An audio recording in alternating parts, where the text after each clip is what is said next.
fishing, it's in my soul. Welcome to the Salt Strong Podcast, disrupting fishing entertainment as you know it. Prepare to laugh. Prepare to get to know fishing legends in a whole new and unfiltered way. And on occasion, you might even learn a thing or two about fishing. Here's your host, Joe Simons. Like diamonds. Hello, Salt Strong Nation. Joe Simons, like diamonds. We are back again with a special guest who has made, 3-4 appearances over the years. Waiter Dave, good to see you, dude. I think we've done probably 3 or 4 podcasts, and obviously numerous videos over the years. It's always a pleasure, and glad to have the opportunity. I think as I had reached out to you, I said I listened to all your podcasts, just hoping I might hear some talk about wade fishing, and it's been a little light recently. So I thought I had to reach out and see if maybe we couldn't talk a little bit about wade fishing. Well, our guy, you, went out of retirement, and thankfully you're back in retirement. That was a short-lived journey. But yeah, we're going to talk about wade fishing, talk about a little bit about gear. I know that's something that comes up a lot, and just the power of planning, and even some misconceptions or frustrations as well. And so if you don't know Waiter Dave, he's been an insider member for many, many years and did retire. And what at one point you were doing how many 200 and something days of wade fishing a year? Yeah, well, over the last 3-4 years, 200 plus days a year. Between the guiding and scouting out there, and then decided to go back and give a full-time job a try one last time, which I did for the last year, and I'm now back into retirement, and I say retirement, but back into fishing full-time again. That's great. And one thing I appreciate about Dave, and I know the listeners do as well, he does live in Florida, but fishes in Texas, up in Cape Cod. I mean, he's all over the place that he's doing this, not just in one or two spots. So you've got a vast knowledge and some lures and even techniques are working all the places, and some don't. Some there's little nuances that you learn along the way. So yeah, well, in fact, interestingly enough, what I have found is that the techniques that work in Texas, for the most part, work in Florida, and even work up in Cape Cod when I'm fishing the flats for stripers or blues or whatever it is. But each area seems to have their own unique lures. But most of the time, I go up with a bag of the lures that I use here in Florida, and I'm always so eager to get on the water, I don't even go to a tackle shop first. So I'm out there using my Florida lures, and lo and behold, they seem to work just about as good as any of the local lures, and vice versa. I end up buying a bunch of stuff up in Cape Cod, fish for stripers, different spoons, jigs, plastics, whatever, come down and use them in Florida. And guess what? They work pretty well down here as well. So at the end of the day, I think, it's a bait that works for stripers is likely to work for redfish or trout or snook, whether it's here or Texas or Louisiana or Carolinas, wherever. But it is interesting. So as I tell people, don't throw away your bag of goodies from wherever you're from, or if you're traveling, and give them a try. I think you might be really surprised. Yep, I like that. All right, so we're going to talk about some of the gear in a second. I know probably it's the question I hear the most in the Insider Club for people who are wade fishing is, hey, what type of boots or booties does Waiter Dave use? We'll talk about that in a second. I want to start, though, with the misconceptions, and these are kind of frustrations as well.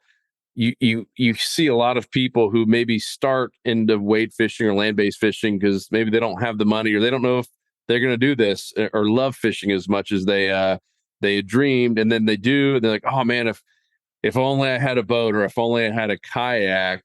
Talk about that, because I've fished with you, and one time I went to your house and I saw you had a really nice boat, and it kind of caught me for a surprise. Like, wait a minute, you have this nice boat and you do 200 days wade fishing. So talk about that kind of misconception behind that thinking.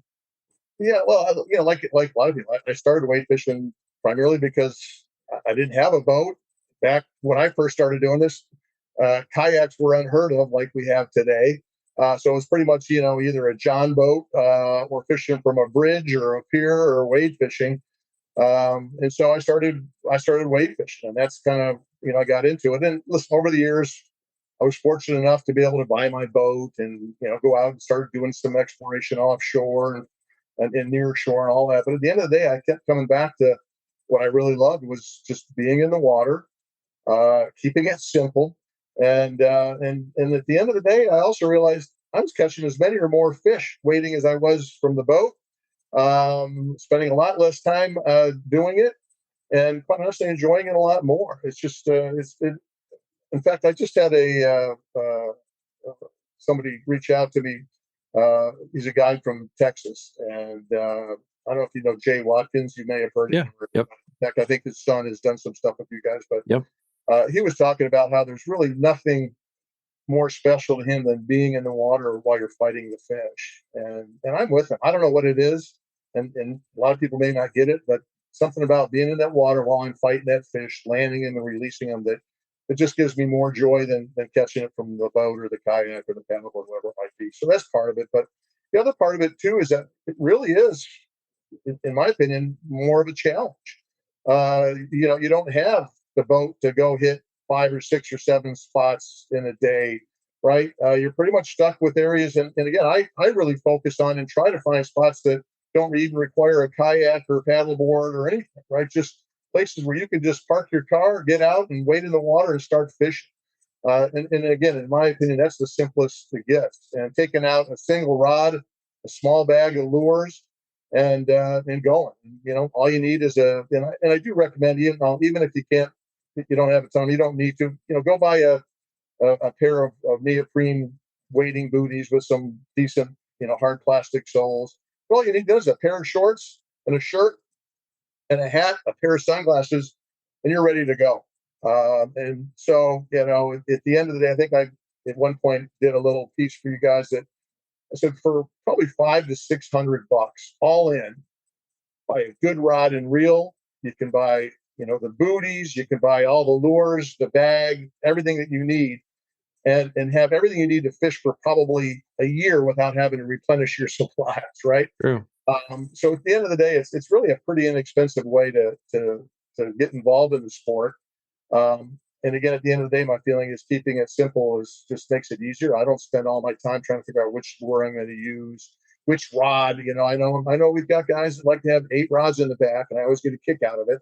But I've got one rod, and occasionally I'll stick an extra rod in my belt if I'm going a long way and don't want to get stuck in case one breaks. But pretty much that's it. And the other thing it does too is, and I do get a lot of people who say, Dave, I wade fish and I just don't have a lot of success.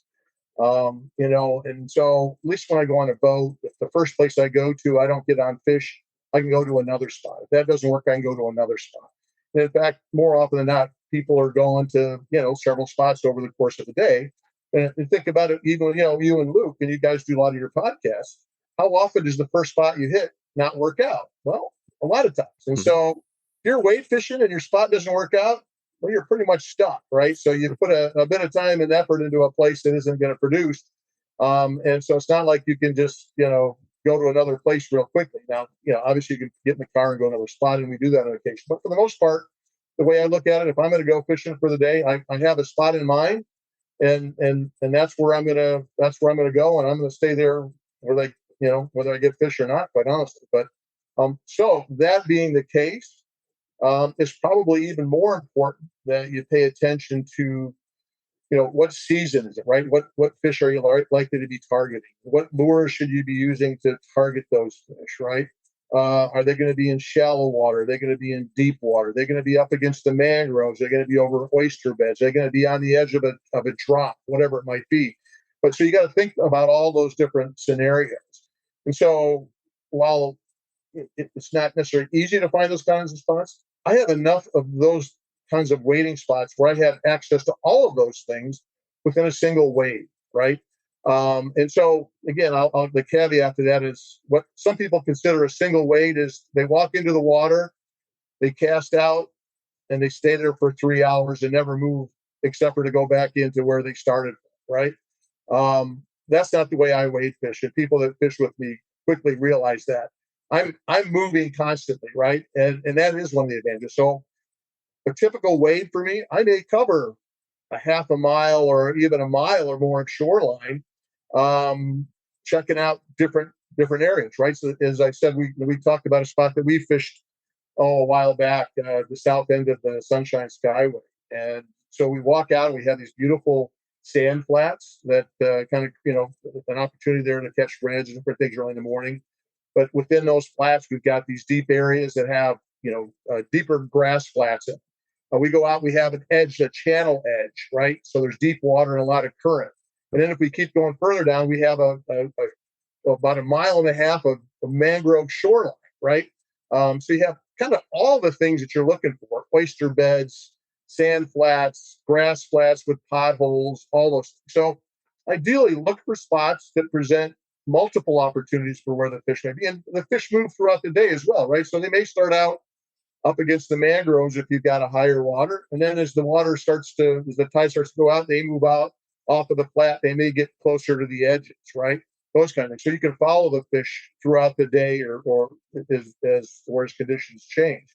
But that's to me is the key to wade fishing and being successful. Is find spots that provide multiple opportunities for the fish to congregate, right? So looking for different types of structure, water movement, all the things we've talked about and you talk about in Salt Strong constantly, looking for bait, birds, buoyants, all those things. It's the same thing that we're looking for when we're wade fishing. And the fact is, when you're wade fishing, you're forced to take it slower. So you tend to be a little bit more observant, and you're noticing little things that you might not if you were zooming by in a boat. Yep. So a lot of times you may have gone right past a school of bait in a boat and didn't even realize, either because the fish go down or whatever it might be. When you're wading, you'd be amazed. In fact, today I was out wade fishing. I look up, I see the dolphin coming right at me, and I'm thinking, this thing is going to hit me. And probably 3 feet in front of me, he veers off. But I'm like, I think he was as startled to see me as I was to see him. But that's the kind of stuff that you see when you're wade fishing. Manatee encounters, right? All that kind of stuff. We'll talk about sharks, obviously, all the rest. But you're part of the water, right? And I think that you're stealthy. I call it low impact fishing, right? You're really not. You're part of the environment, and so the fish tend to kind of forget you're even there. And it's amazing how often even fish I'll see them 2-3 feet in front of me, who I swear have to know I'm there, but don't. I drop a lure in front of them, and I'm able to hook it, right? So, but the wade fishing again, it's low impact, but again, it provides an opportunity to really see what's going on, feel what's going on. I think it makes you a better fisherman, even if you do fish from a kayak or a paddleboard or a boat, right? If we're fishing a shoreline, for instance, I mean, I'm perfectly positioned to cast parallel to that shoreline every cast, right? When I'm in a kayak or a boat, you're trolling or you're fighting the wind or whatever it is. It's just always trying to get that right angle, right? When I'm wading, I always have the right angle. So I get to cover not only, I cover water much more thoroughly than I might if I was fishing in any other way. So, and it's a great way to get to learn a shoreline. So, if I've been fishing a shoreline for years and years, I can tell you almost exactly where I know, okay. And people say, well, how do you know you're going to get a fish right here? Well, because I've fished here 500 times before, and I've caught fish here, hundreds of times. Yep. And there's a little down, there's a rock, or there's a little oyster bed, or there's something there that you can't see right now.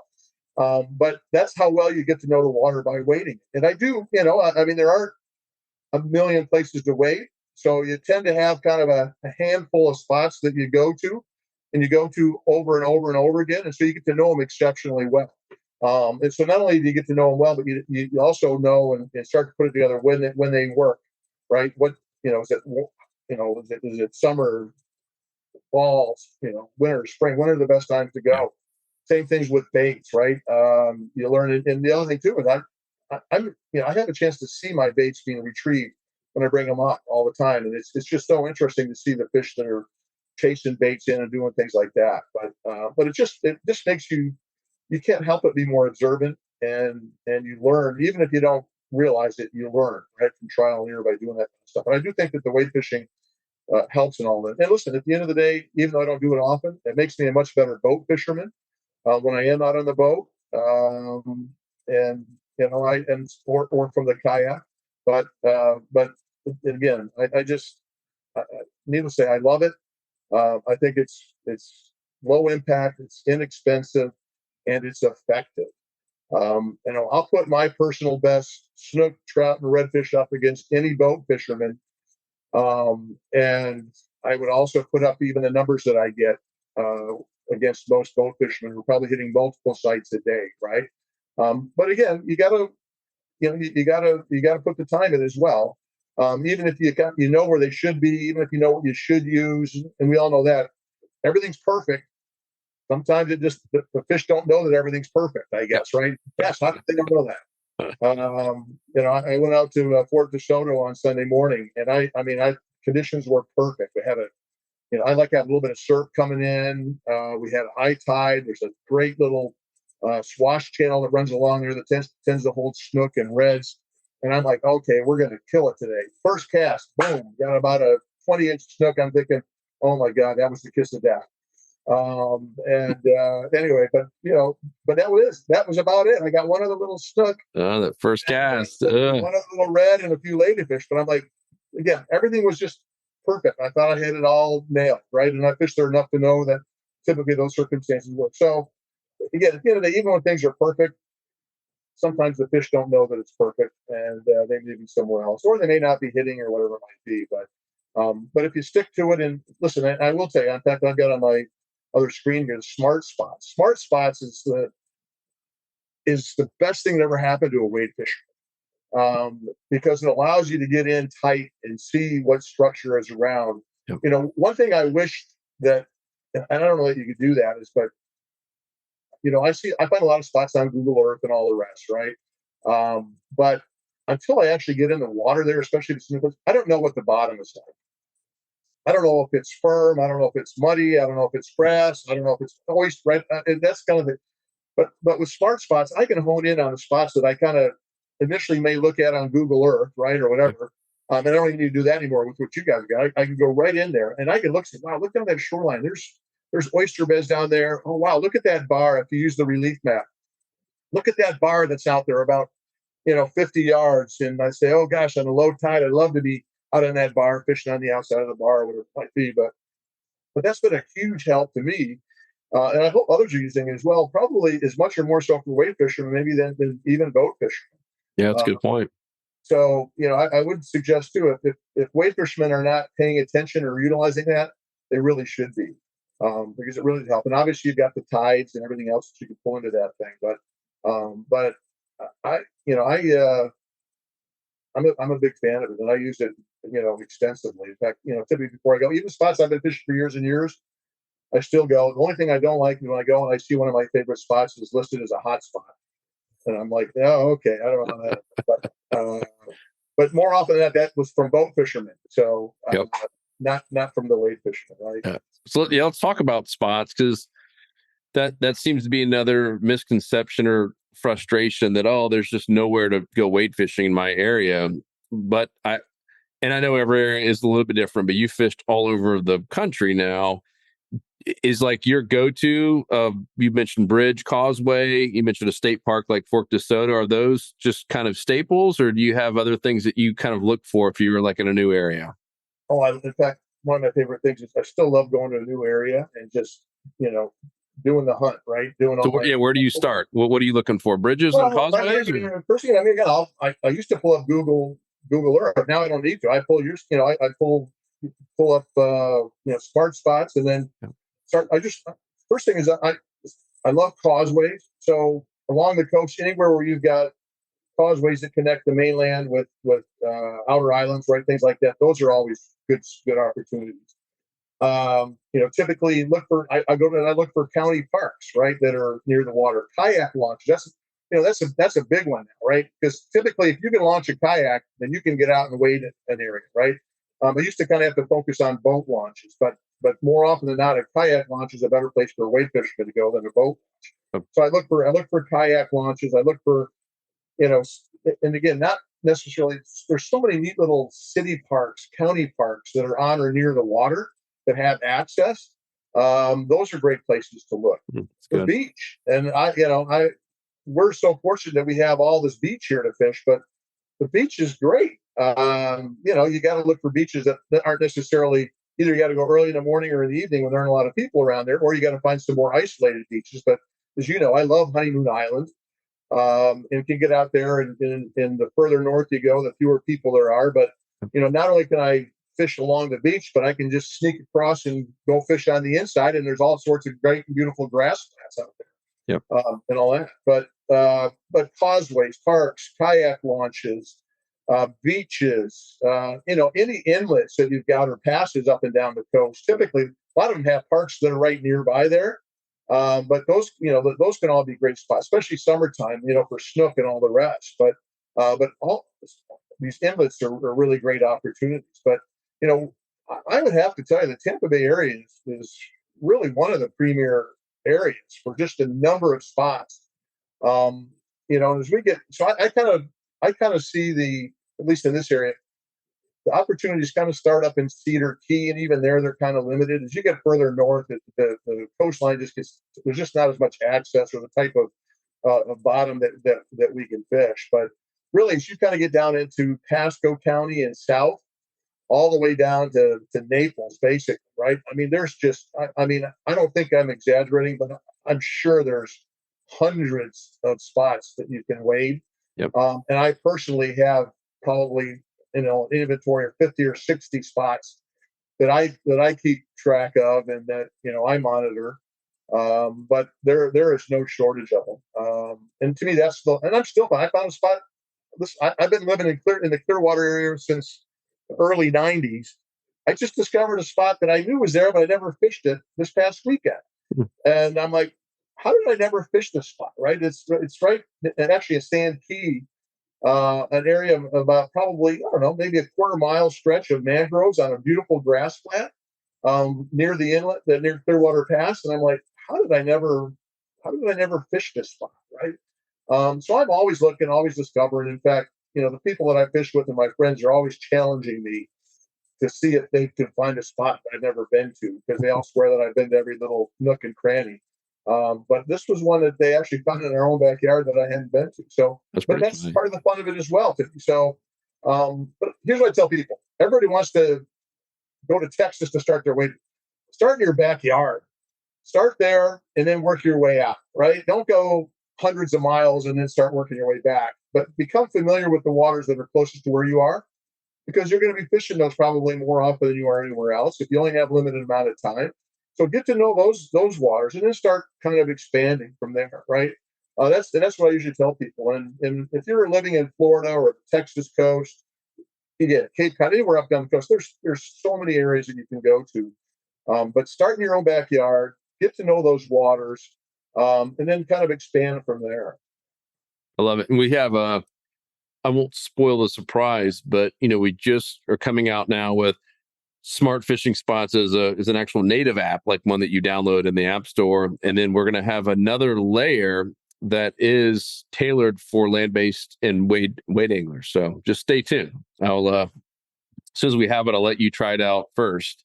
Give us some feedback. We'll get some cool stuff there. So that's helpful in the spots. Let's talk about some of the gear, because I know that comes up a lot. Maybe start with the footwear that you're wearing, because that question's all the time. Hey, what is, and I'm sure you've tried quite a few different ones if you're spending 200 days a year or wade fishing. Well, my wife calls me the Imelda Marcos of wade fishing booties.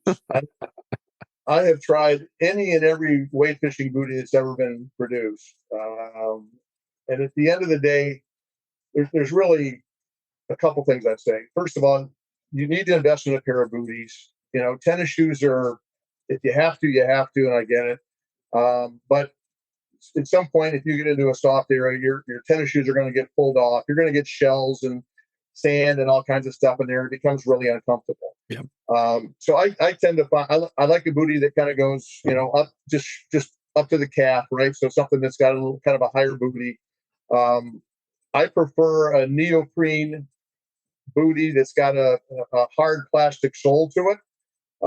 So it's light. It's flexible enough because one of the I will tell you is that as you get into some of what I would call more traditional, like river or stream weight fishing boots, right? They're heavy. Number one, number two, they've got very firm and stiff bottoms.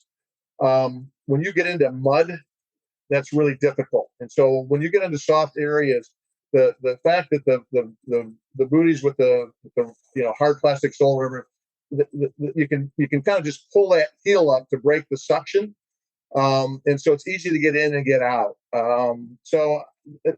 There's a pair that I've been using for years and years. It's called a ProMate, and I don't know if we can do a link to it or whatever, but it's a 5 mm Dreadnought hard sole scuba dive zipper boot. That's a long one to remember, but who makes it? What's the brand? Well, it's actually, the brand is ProMate, PROMATE,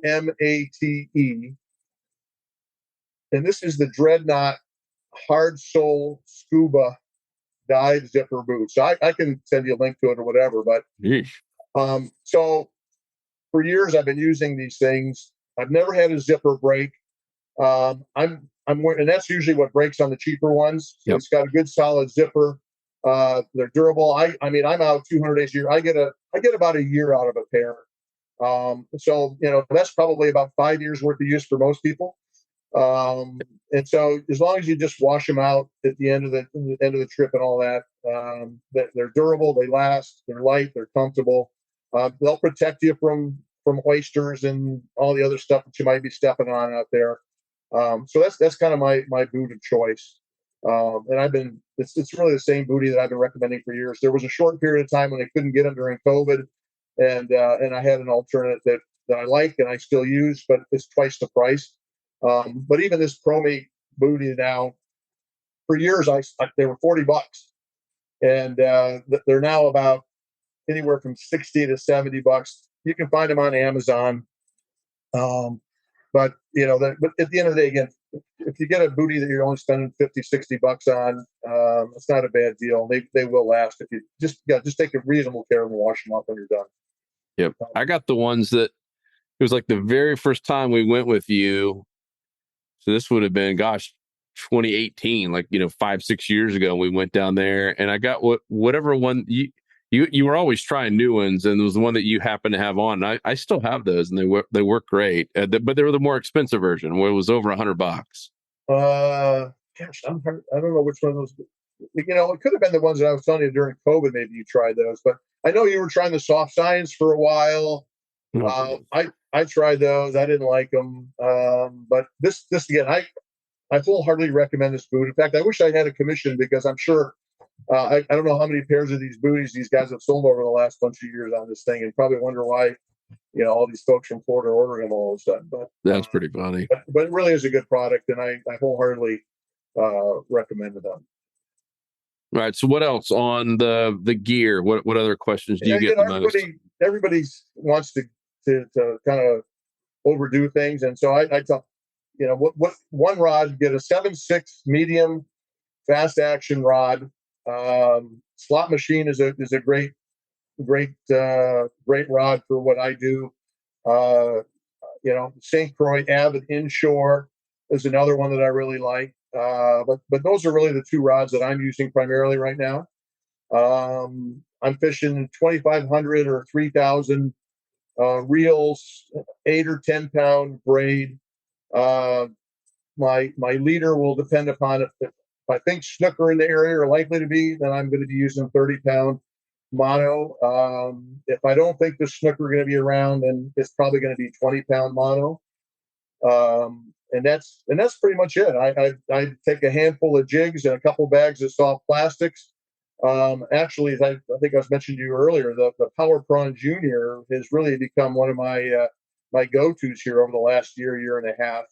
I'm also slowly but surely falling in love with Fred as well. Love that Fred the jerk shad. It shouldn't be a surprise. I mean, one of the first soft plastics I ever used was a pink lure, 30 years or 40 years ago. But I'm really falling in love with the Fred paddle tail. I think, as you also know, I'm a fan of the Mirror Little John, Yep. which I know you guys are now carrying, and I appreciate that. But that's been a great work for me. But at this point, I'm probably going out with a bag of Power Prawn Juniors. I might have a bag of new penny colored paddle tails, Fred, and then I always have my my Johnson Gold weedless spoon with me, and I still think that may be the best redfish bait there is. A half-ounce spoon is the one I use all year round for anything and everything. But I mean, really, maybe you want a top water lure or two just to have on hand. But I don't really bring any more of this. I think you've seen the bag. I've got one fairly small bag that has everything I use in it. A couple spools of leader and a pair of pliers, and that's it. I'm ready to go. I mean, I'm ready to be fishing within minutes of my parking the car. Let's put it that way. So, Have you found? I call it a fanny pack that you wear. Have you found one that's been best that stays high enough up? I know you had a rod, one that was. Yeah, in fact, here. And I found the booty, by the way. It was I went to my Amazon past orders, and it was this NRS back. Nah, someone else. You were getting poor advice from somebody else then, Joe. I don't know. Oh, great! Anyway. I could have sworn it was you that told me that. No, that was me.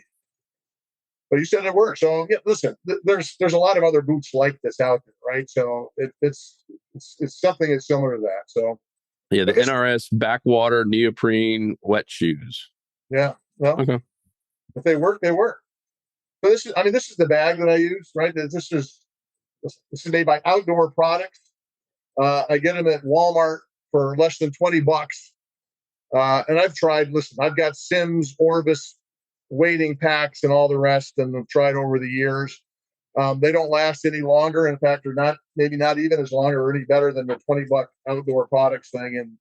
And if you wash it, the zippers will last. And if it doesn't, okay, if I get a year out of it for $20, it's not a bad deal. But I can put anything and everything I need and more here. Got my pliers I've got on here and a fish grip. But that's it. And I just sling it around. I just put it around my shoulder, just like this. So it hangs right behind me. So it's out of my way.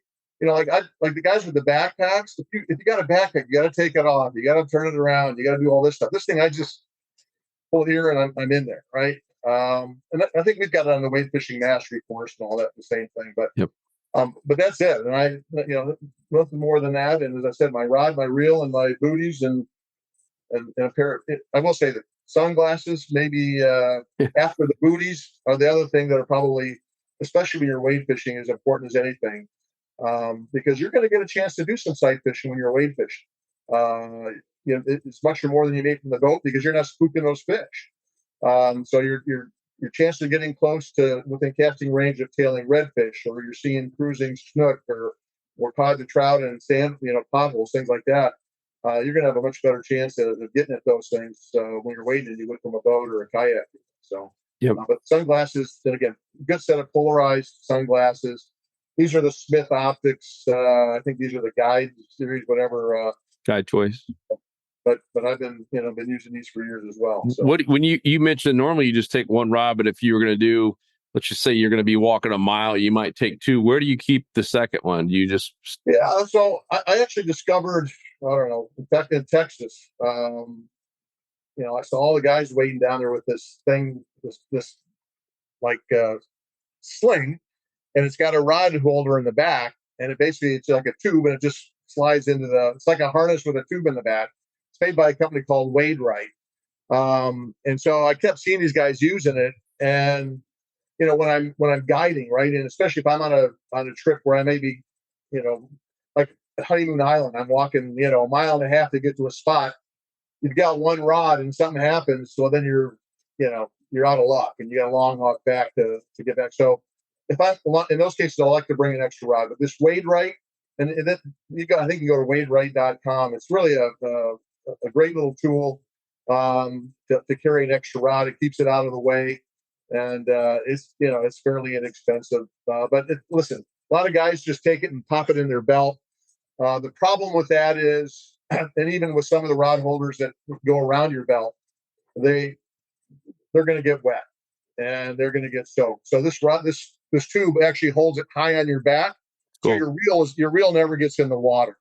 And that's the that's the main reason why I like it. It's out of the way, and it keeps your rod and reel high enough that they're not going to get dunked in that salt water. And listen, I don't care how good the reel is you have, you keep dunking it time and time again, it's gonna impact it at some point. Yep. I'd probably find some way to hook it behind me, the other rod. I have found that on occasion. When you forget it's there. More importantly, is you're poking the eye out of the guy that you're fishing next to because you forget it's there. That's So, funny. anyway, Do you have any concern about how your grandkids perceive you when they see their granddaddy doing something they love, where he's wearing booties and fanny packs? well, listen, that's probably the least I have to worry about. What my grandkids are going to think about me. So. Just hit me. I was like, we're talking about fanny packs and booties here. And I was like, what? Yeah, well, whatever it takes, Joe. I love it. I love it. Well, anything else? You know what we need to do is go out and do another on the water trip here in the fall. We haven't done. Ironically, Luke reached out to me last week trying to get a couple of dates set up. So I sent him. Oh, good. So I think we're going to try to get a couple of videos done, and see what we can do. No, I'd love to. I love getting out with you guys, and hopefully we can bring a few new things to folks that have been waiting for a long time, like I have, or who are just getting into it. But it is. I will say this: